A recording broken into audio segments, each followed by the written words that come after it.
Šoreiz raidījumā ieskatīsimies sezonai atbilstošās tēmās. Iesākumā centīsimies jūs sagatavot meža tehnikas dienai, kura būs orientēta privāto meža saimniekiem un apsaimniekotājiem. Tradicionāli tā notiks Jaunpils pagastā pie Viesmājas Brāmaņi 8. martā 11. Tāpēc neliels ieskats pagājušā gada sajietu meža dienā 2011, kā vienmēr atgādina Alts Limansks, viens no zinošākajiem ekspertiem šajos jautājumos. Vasarā gatavojat ragavus, bet ziemā jau ratus. Nobeigumā uzsākam jaunu pastāstu TV Agropirts ABC, kurā varēsim atcerēties, kā attīrīt garu un ķermeni no darba un dzīves tulznām, vietā iegūstot jauno enerģiju.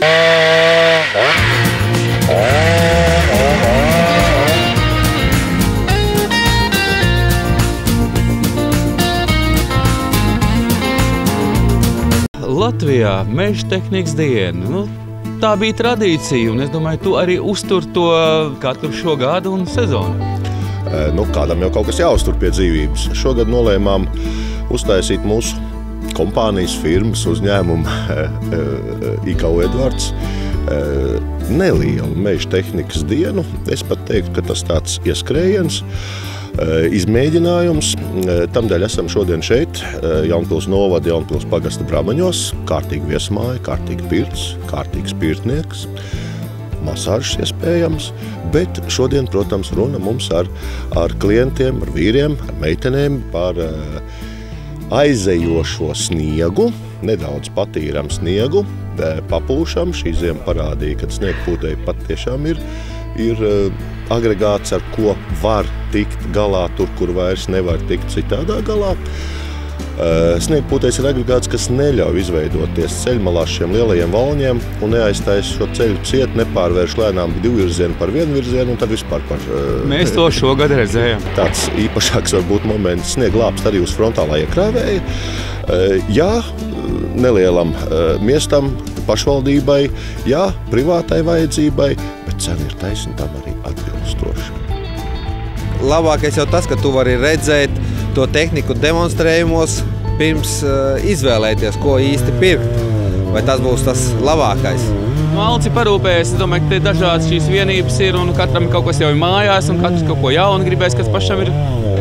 Mūsu mājās mums baļķīši, mums meši mums ir, mēs tos baļķīši valkam pa vecajām metodēm ārā. Tā kā varējām, tā tiekam galā, jā, bet, protams, doma jau ir par to mežu piekabi, jā, un tā, lai būtu tās viss darbs būtu ērtāks. Mēs runājam par sniegpūtēju, pašam arī tāds sniegpūtējs mājā. Jā, ir laba manta, var nopūst. Labākais jau ir tādīs sniega pušanā, viņš iet it kā lēnāk nekā ar šķūri. Ja? Bet labāk tas, ka tu neuztaisos valns un sniegam nav ko vairs aizpūst priekšā.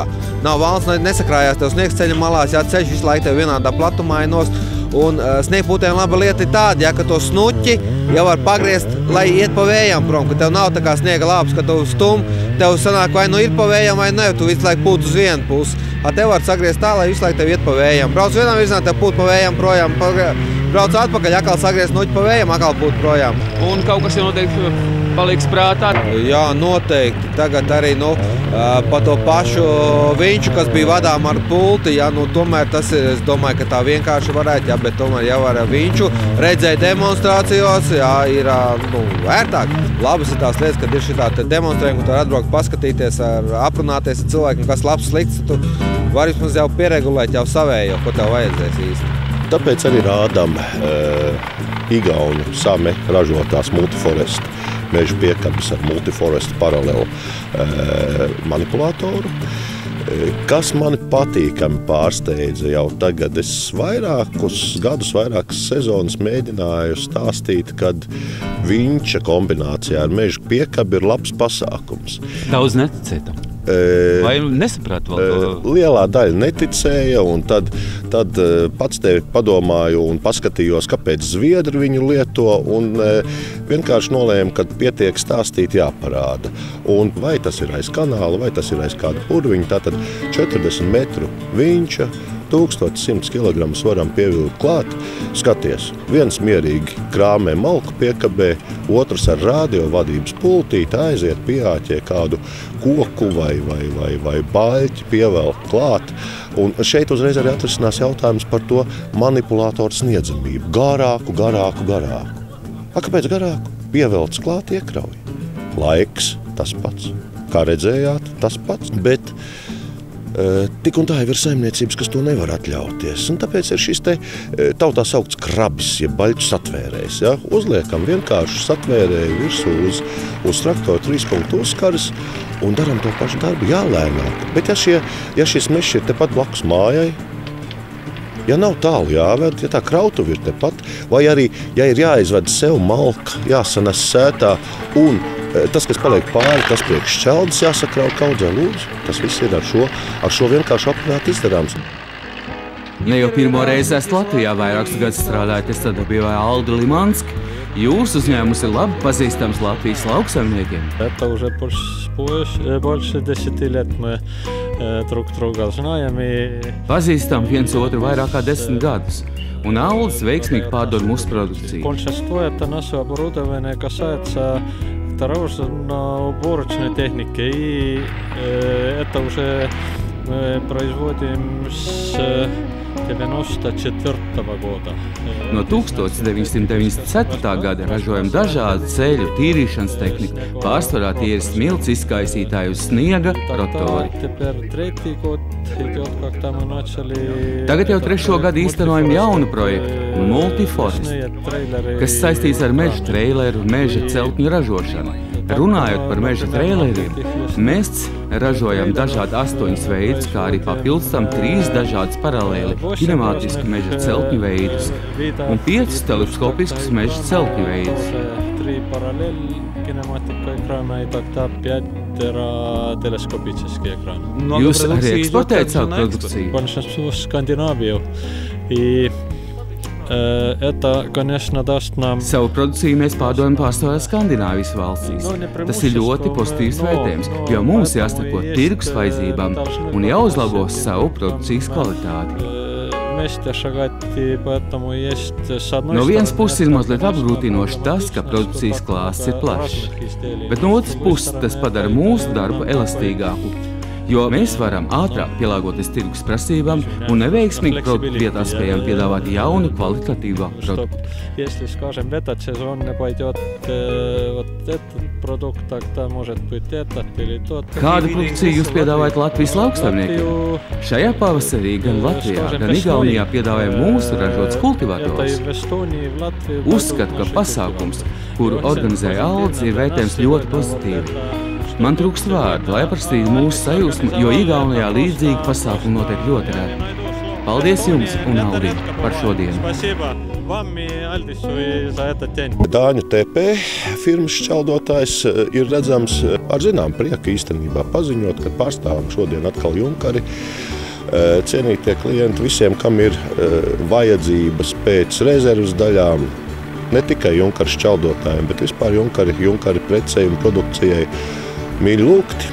Te mēs esam, zvaniet. Modeļu klāsts ir plašs, tur sākot no 10 cm, beidzot ar 45 cm runa pa disku šķeldotājiem. Ja ir vēlme pēc strumuļu šķeldotāja, arī dzen lūdzu. Arī otrs produkts vecā labā kesla. Ja ir vajadzība pēc kesla un patu, varbūt patu tie mums ir Latvijā pat populārāks šis vārds. Ja ir vajadzība pēc rezervas daļām, atkal esam jūsu rīcībā, mūsu sauklis nemainās.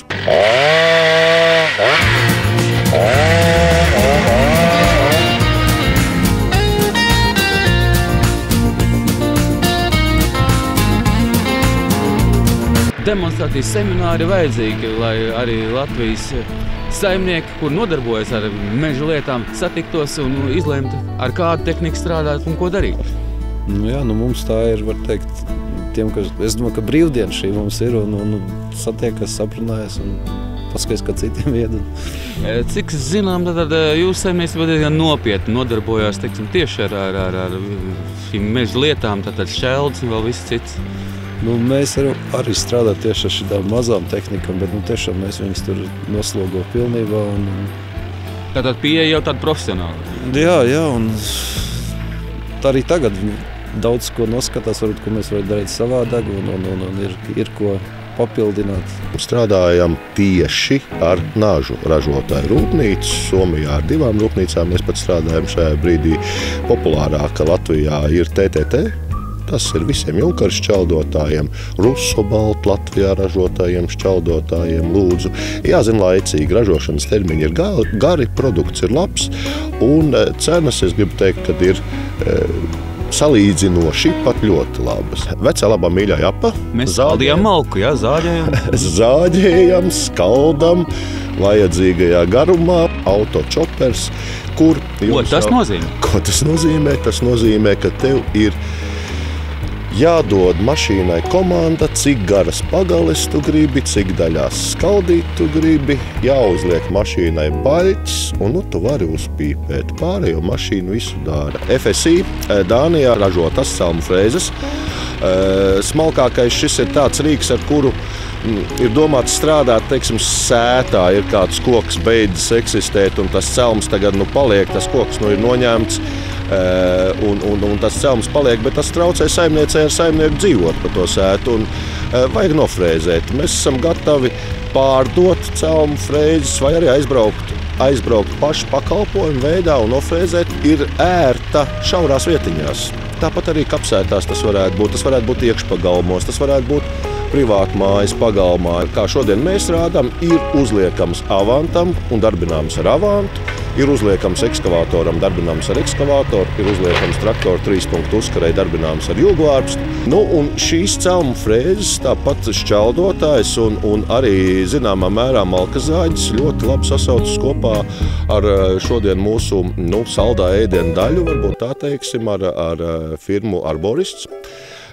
Arborists tātad puiši, kas sakopi koku, dod kokam otru mūžu, novāc kokam liekos nokaltušos zarus. Tas pats pasākums ir interesants, ja, ka tā var dzīvot pa koka striķīšiem vien, labi dubult striķīšiem, drošība tur ir. Kāds alpīnisms jau ir? Smuks alpīnisms, jā. Un, protams, skatoties tālāk pa Latviju parki, kā tu teici, pilsētas un šie te koki, kas īstenībā vēl varētu dzīvot, bet ir savācami. Skatoties uz sadarbības iespējām, jā, mēs uzskatu ļoti piemēroti viens otram. Jā, jo man ir tas, kas ir vajadzīgs viņiem, lai to darbu padarītu līdz galam, un viņi ļoti labi zina savu darbu.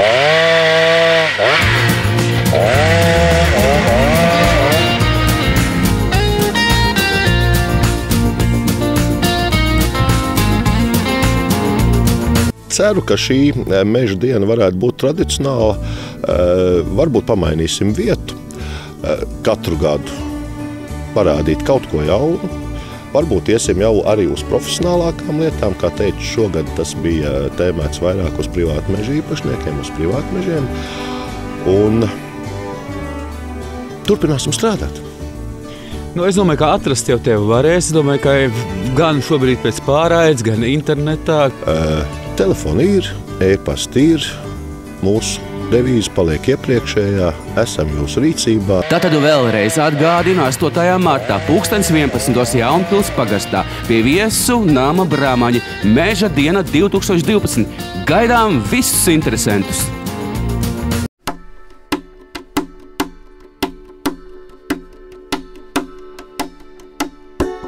Latviešu cilvēks jau gan ir izskraidījies pa pasauli, izmēģinājis citu tautu garīgās prakses, citu zemju dziedniecības metodes, dažādus lepnus uzturu bagātinātājus un farmācijas brīnums, un laimīgi atgriezies pie savas vecās labās dzimtās zemes, dabas, senču paražām un apjauš, ka pats var turēt savu miesu un garu harmonijā, pašdziedināties un rūpēties par savu veselību un prieku. Latviešiem ir bagātas un senas dzīves ziņas tradīcijas, kas ir izveidojušās balstoties tieši uz šiem platuma grādiem, laika apstākļiem un ļaužu temperamentu. Liela nozīme tajā ir pirtī. Pirts izsenis ir vieta, kur cilvēks kļūst tīrs. Ar vārdu tīrs var saprast tīru nomazgātu miesu, ar vārdu tīrs var saprast tīru garu, dvēseli, fizisko un ēterisko ķermeni.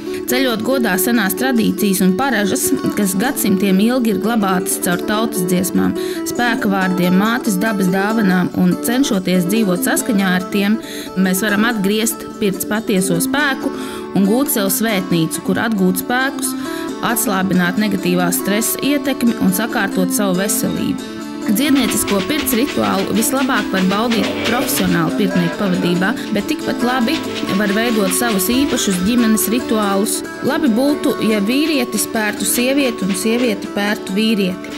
Dziedniecisko pirts rituālu veido no 6 pamatetapiem, iedarbojoties uz visiem 4 ķermeņiem – fizisko, emocionālo, garīgo un ēterisko. Piesaistot arī visas 4 pamatstihijas – uguns, ūdens, gaisu un zemi. Pirts diena sākas ar domu, rāmu gatavošanos, pirts kurināšanu, slotu un augu izvēli, izvēloties pirtī labvēlīgo mēnesi un saules dienu. Pirmais etaps ir organisma pieredzināšana pie karstuma. Ķermenis it kā sasveicinās ar pirtiņu un pirts garu. Šis process ilgst līdz pirmajiem sviedriem vai apmēram 10 minūtes. Otrais etaps pirtī ir enerģetiskā attīrīšanās un atbrīvošanās no atmirušās ādas un enerģijas sārņiem. Glāstošām apļveida kustībām norīvē ķermeni ar skrubi, ko pagatavo no sāls un sodas. Trešais etaps. Pirmais pēriens ir tendēts uz enerģētisko ķermeni, kas atrodas apmēram 60 līdz 80 cm attālumā no fiziskā. Fiziski tas ir siltā gaisa dzenāšana ar apļveida slotiņu kustībām, izmantojot auru attīrošās slotiņas. Ceturtais etaps ir fiziskā ķermeņa pēršanas rituāls, kad tiek izsildīts un izmasēts ķermenis ar sildošajām un peramajām slotām. Padziļinātai izsildīšanai šajā procesā izmanto arī uzkarsētus akmeņus. 5. etaps ir iegremdēšanās augstā ūdenī, ļaujoties izmainītiem apziņas stāvokļiem, ļaut garam palidot. 6. etaps. Kad visi 4 ķermeņi ir attīrīti, fiziski un enerģētiski transformēti, var pieņemt kādu labsajūtu veicinošu procedūru – medus, māla vai dūņu masku. Starp pērtuves apmeklējumiem var veikt dažādas relaksējošas un atslābinošas masāžas.